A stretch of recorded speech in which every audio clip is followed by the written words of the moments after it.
aí, galera, nosso amigo Jackson aí, só tombando material aí.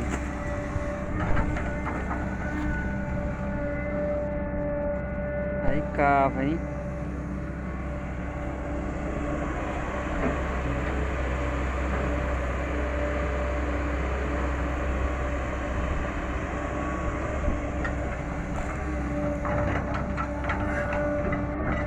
Essa é a CAT 318. Tá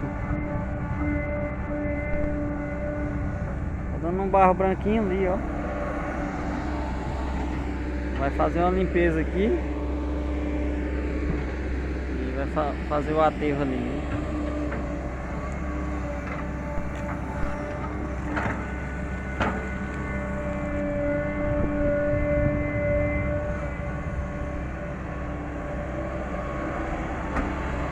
A máquina do homem tá boa. Corta bem, viu?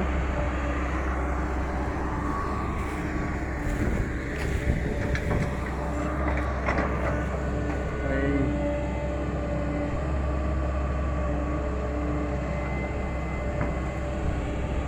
Pezinho de açaí ali vai ficar. O aterro vai passar lá beirando eles lá.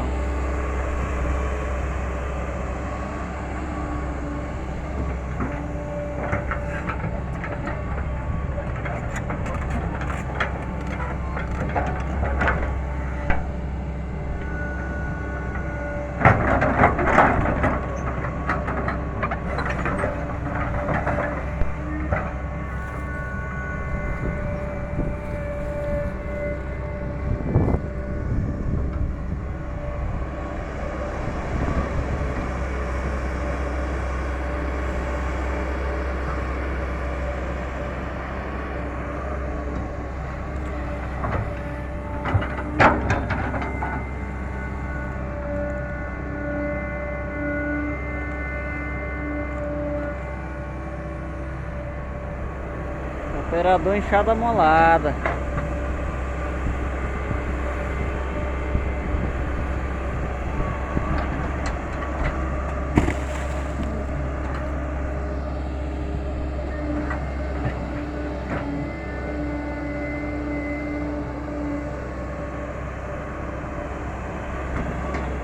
Galera aí que gosta de ver as máquinas trabalhando, esse é mais um vídeo aí pro YouTube, né? Vai vendo aí.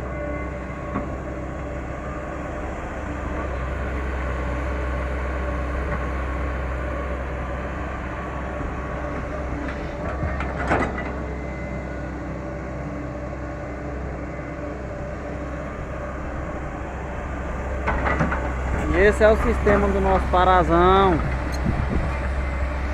Máquina para todo lado trabalhando.